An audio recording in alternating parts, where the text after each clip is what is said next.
What's shaking, world? Minasan, konnichiwa. Welcome to the Layup Line with Nick Fazekas and John Ramey. I'm Ramey. When it comes to winning, coaches matter. Not as much as players, but the right coach at the right program can make an enormous impact. Lane Kiffin has been the right coach at Ole Miss. Kiffin is 55-19 in 6 seasons with the Rebels. Ole Miss is 11-1 this year, and the Rebels are having the best season in school history. Ole Miss could win the national championship. But Kiffin has left Ole Miss. Kiffin was announced this week as the new head coach at Louisiana State. LSU has won 3 national championships in the 21st century. It's an appealing job. No man can be blamed for seeking new opportunities or greater glory or higher pay. Kiffin said he talked to God before making his decision. We wonder if the Almighty, or any man of conscience, can condone the perverse incentives that have repeatedly caused college football head coaches to abandon their programs and their players on the precipice of the postseason. Kiffin said there's not a better way to do it, given the way the rules currently read in college football. He's right. National Signing Day is taking place this week. The recruiting disadvantages are too great not to have a new coach in place. The NFL makes this kind of roster building and coach poaching illegal until the offseason. College football needs to follow suit. Head coaches in college speak almost exclusively to their players about sacrifice, discipline, overcoming adversity. These coaches claim a moral authority because they claim their mission is to build winning teams and help mold successful young men of character. However, when the time comes and the difficult but ethical choice is obvious, the most exalted among them choose the path of individual glory and treasure, while the players, the school, the community are left holding the bag. We'll talk about all of it with Nick Fazekas. And former Nevada guard and now assistant coach, Jarod Lucas is in the house. It's all next on the Layup Line. The following segment is sponsored by Nevada Department of Wildlife. Hall of Famer Nick Fazekas joins us from Scottsdale. I'm John Ramey. Lane Kiffin leaving Ole Miss. The Rebels are 6th in the current playoff poll. They could win a national championship. He's the new head coach at LSU. He's making $9 million a year and has a shot at a natty, and he's going to LSU. Nick, I understand in sports people have to move, they got to get paid, but this is different, right? He's got to look at a natty, and he's already making bank. Explain this one to me if you can. I don't think it's explainable. It's just the circus of the NIL and the NCAA going around. I mean, how do you dismiss him or whatever the heck was whatever narrative it is? I can't make sense of this. Like, arguably the greatest coach, greatest season in Ole Miss history, except for, it just doesn't make any sense that the guy can just dip. And, he talks about how LSU is such a special place, and it's like, man, what about the kids? What about all the staff? What about like the university that you kind of gave yourself to? I just don't understand, and it really shows the ugliness of the greed and the money that has kind of seeped into college sports. And I'm sure everyone has their thoughts and whatever on Lane Kiffin. He's kind of had some memorable moments, some viral moments, but I mean, there's no denying he's a great football coach, and I don't know. I just can't make sense of it, John. I'd love to even hear your take. It's just the wild, wild west with this NIL stuff. Well, you're going to get my take, Nick. Don't you worry. Careful observers will remember I defended Jay Norvell's decision to leave Nevada in 2021 and go to Colorado State. Jay left before a bowl game, a car care bowl in Detroit, if memory serves. Jay got a raise of $1 million. He was making $600,000 at Nevada. He made $1.6 at Colorado State. Nevada was not competing for a national championship. In fact, they weren't even in the Mountain West championship round. So this, I just feel, is a little bit different because obviously we all have to make money. We all have to make the best decision for our family first before we start talking about our employees or our staff or even the student athletes, right? But if you're making $9 million a year already in the SEC and you've got a real legit look at a national championship, I don't understand how you can justify this. And Nick, you were a competitive person professionally. There's no guarantee that he's going to get a better look at a championship at any other job.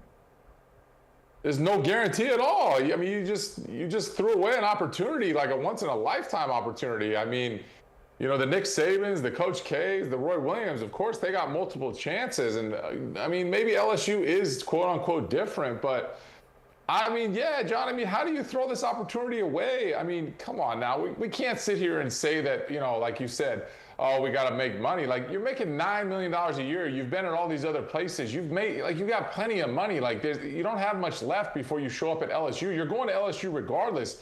I think you owe it to Ole Miss. Just everything that you've done to do it. It's mind-blowing. It kind of shows maybe who Lane Kiffin truly is. And I don't get it. I could never operate that way. It's almost feels soulless to kind of do something like that, whether it's for money, not money. I don't really care. Like, after going 11-2, I would be like, we're going to win this thing. Yeah, I mean, listen, I don't know Lane Kiffin's financial circumstances. I don't know the man. Maybe there are reasons we're not thinking about. But I just think from a competitive standpoint, you just don't get these kinds of opportunities all that often, just as a competitor, to pass on an opportunity to compete for a national championship. That's the thing I think that strikes me as the most cynical about this. 100%. It's just, at this point, you know, you get the college football playoff is, you know, it's turning in, it's morphing. It's not very many teams. It is what it is. We've gone from 4, gone to 8. Everyone's talking about expanding it. But it's like, yeah, it's a chance. It's a huge chance. It's a huge opportunity. And to just give it up, like you said, competitively, it's like, do you have any competitive juices in you? Do you not want to go in there and maybe prove how good of a coach you are, or prove how good of a quarterback you have, or like anything like that? I feel like like you said it perfectly. Like, you have to question Lane Kiffin's competitive nature at this point and actually what he's worried about, if it's anything besides money. All right, one man whose competitive nature you do not have to question is Jarod Lucas, former Wolfpack star, now an assistant coach. Nick and I will visit with Jarod next on the Layup Line. The following segment is sponsored by Bradley, Drendel, and Janae.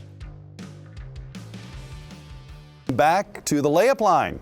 Along with Jarod Lucas, I'm John Ramey. We'll talk to Nick Fazekas in a moment.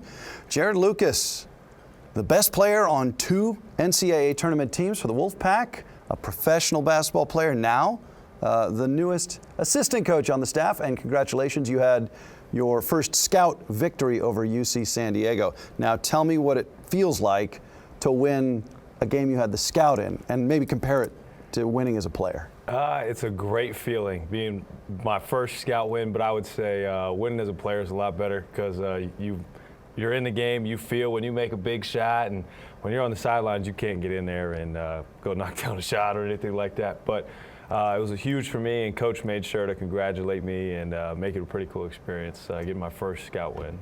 So you want to know? Yeah, good job to the guys, though, it wasn't me. Nick Fazekas is with us from Scottsdale. Nick, have you ever thought about coaching? I'm currently coaching 8U. You know, I got a little less responsibility than Jarod has, but yeah, I've given some thought. You know, that I think Jarod could probably touch on it, being that he's been here for a short period of time. Proud to have Jarod on the staff from my side, but I'm sure it requires a lot of time, a lot of patience, a lot of different things that, you know, you can kind of give maybe when you're younger versus maybe when you get older. But I have thought about it, John. It's on the radar, I guess, to an extent, but, you know, I still got to finish school. All right, I want to talk to both of you about like being the guy on a team that goes to the tournament, right? Jarod, you played on a team that went to the Elite Eight at Oregon State, and you played on 2 Nevada tournament teams. Nick, you went to the Sweet 16 with the Wolfpack. What is it, or is there something about a team that qualifies for the big dance? Or is it just kind of, it comes together at the end of the year? Jarod? I would say in my personal experience, in the 3 NCAA tournaments I played in, but in the year we made the run at Oregon State, was our chemistry off the court. It's something that not everybody sees, especially as a fan. You don't see guys' ability to kind of connect off the court, but I found that made the difference in a team like the team we had at Oregon State. We loved being around each other, and that kind of paid off down the line, getting to an Elite Eight and probably a minute or two away from a Final Four, losing to Houston. We were up, still hurts, we were up with a minute and 30 seconds left. And, yeah. Nick, what do you got on that? Is it chemistry?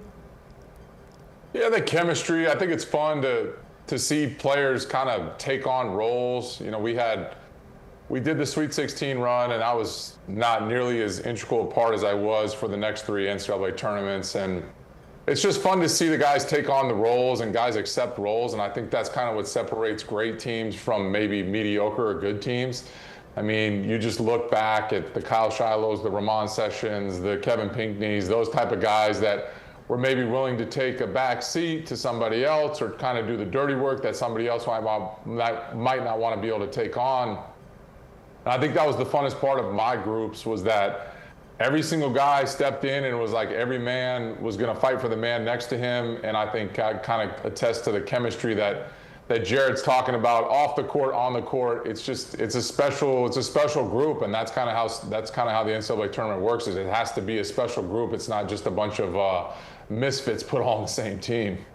Jarod, for those who don't know, kind of bring us up to speed about your arc, your story since you last played for the Wolfpack and how you ended up on this staff. Yeah, so right after the season, I was fortunate to play in the Summer League with the Dallas Mavericks. A couple months later, I ended up signing Exhibit 10, which is pretty much a training camp deal. So I was with them, or I pretty much got a deal where I got the money as if I went to training camp, and I was there for a day or two with the Mavs. And then from there, they sent me to the G League.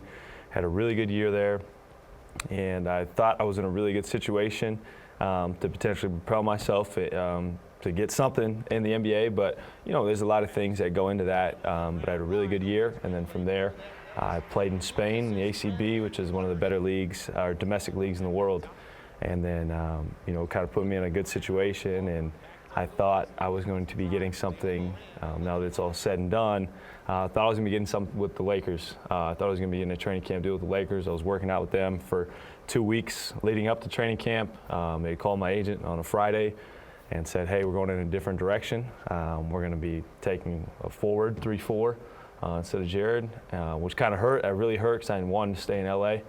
And then from there, 3 hours later, through a lot of prayer, 3 hours later, Coach gave me a random phone call and was like, hey, I have an opportunity for you if you want it. And didn't take me too long to accept it. I knew I always wanted to be back in Reno. Here I am. So, Nick, when you hear that, I want both of you to talk about kind of what is unseen about playing professionally, right? It's so much more than just, you know, are you a good basketball player, right? And there's what an organization needs, and it's about what the right deal is, what you're looking for. And I hear Jarod's story and I immediately think of yours.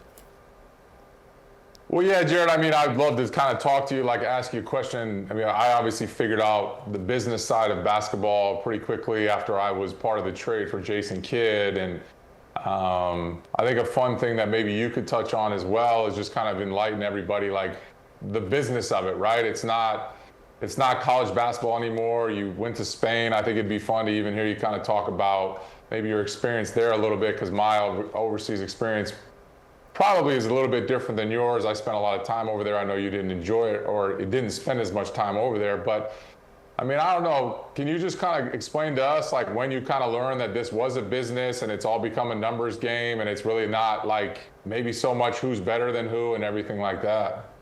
Yeah, well, first of all, I got to make sure I touch base on this, but I didn't have the same career Nick had. Nick had an amazing career and definitely a hell of a player. But in my experience, I was fortunate to be with the Mavs organization. They had signed me to the Exhibit 10, so I was kind of a priority guy for their G League team. I knew I was in a really good situation. The Mavs had a lot of injuries. I thought I was going to be getting like a hardship 10-day in the NBA. and the Mavs had all these injuries, and I'm like, wow, I finally might get it. And then I find out, you know, this is a different side of it, business side, that they're past the second apron, which is like the taxes, or they have to pay a lot more NBA taxes, a lot more that goes into it. And I was like, wow, that's one thing. And then you just kind of find out, I found out through the G League, it really is a business. And if you don't produce, you're gone.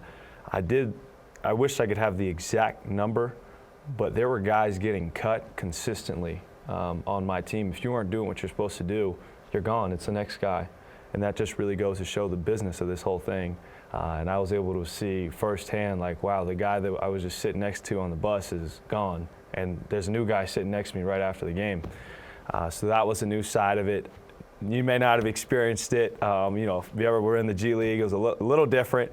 But yeah, that was one thing. And then playing in Spain, those practices were, I love basketball, and I've you know, love this stuff. But I mean, it's a whole different level over there, and definitely took a toll on me after playing 50 games in the G League in the U.S.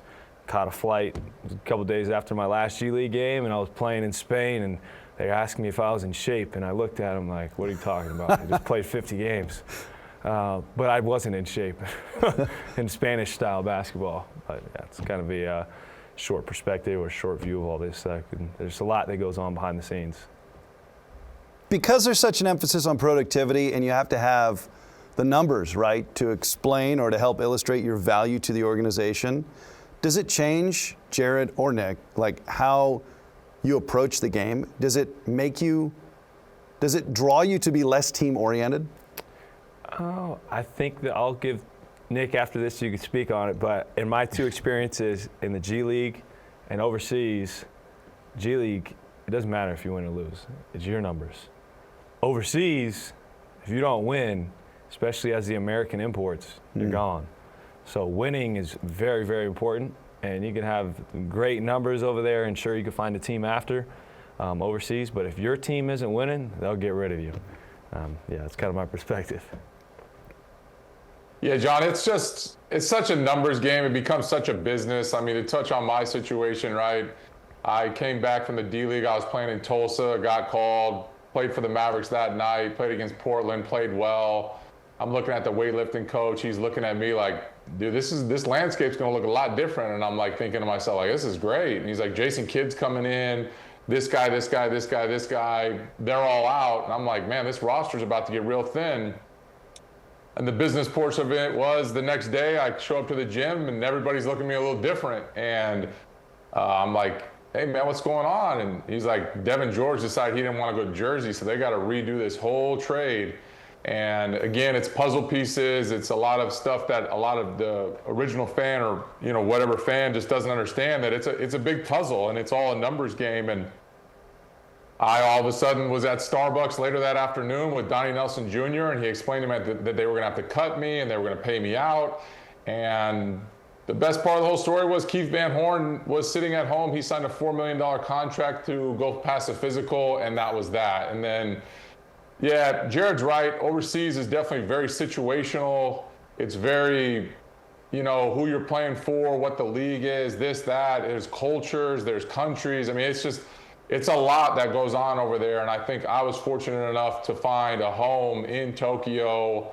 I mean, Tokyo is like living in New York City with a language barrier. So I was able to get around just fine. But I knew multiple guys that would bounce around countries, and they kind of just got fed up with it because it's just, you're eating different food, you're living in different cultures. The country operates completely differently than the country you were there before. So I think if guys are able to find that place that they can kind of call home, then it just changes the game. I mean, I got to a place where I was two separate wardrobes. I had one in America and I had one in Tokyo. I didn't even travel with a bag anymore because Tokyo became home for me. All right, let's focus in on this year's team. Nick and I have had the privilege of calling most of your games. You're 6-3 now. Like, what's the one key area that's going to help the Pack level up? Because I think we're all pretty excited about the talent on the roster. Yeah, I think it's going to be consistency for us, and that's for a lot of these guys. You know, from game to game, and it can be a good thing at times. You know, having a different leading scorer, having a different guy that steps up, and I think that'll pay off for us in the long run. But right now, I think our freshmen have shown that they can really play at a high level. So getting those guys to be consistent in their minutes, they've showed what they can do, which is, big time for them to be able to come in and step in right away as a freshman. It's never easy. Both Nick and I know coming in as a freshman, there's a lot of adjustments playing the college basketball game, but for these guys to step in and do what they've done the last couple of games has been huge. So hopefully we can see some consistency from our team, but also some consistency from those guys to bring on a daily basis, because we need it, and they've done a really good job. Assistant coach Jarod Lucas, a gentleman to join us. Nick and I will come back on the layup line with the Japanese phrase of the week next. The following segment is sponsored by Northern Nevada Toyota Dealers. Back on the layup line, Fazekas and Ramey. I guess if Lane Kiffin saw our opening segment and said, "Keep my name out your mouth" to me, I would say gomenasai, which is our Japanese phrase of the week. But if I stepped on your shoe, I would say gomenasai gome. Is that what we're talking about, Nick? That's exactly what we're talking about, John. It's we're becoming fluent in this language at this point, but yeah, so I think the Japanese phrase of the day is gomenasai, and gomenasai is very, very like a formal, like very punctuated way of saying like, like gomenasai, like I'm really sorry that, I did something like almost, like just over the top. And then like you said, if it's something that like, you bumped into somebody, you're just like, oh, gome, it's more like kind of like a my bad. I guess we kind of have that. I would say like if you truly say like I apologize versus just like my bad or my fault, I guess that's kind of the two differences at this point. But yeah, I think we're getting more and more fluent in this Japanese language. All right, we're going to keep it coming on the layup line with the Japanese phrase of the week. He's Fazekas. I'm Ramey. We'll talk about finals next week. Peace.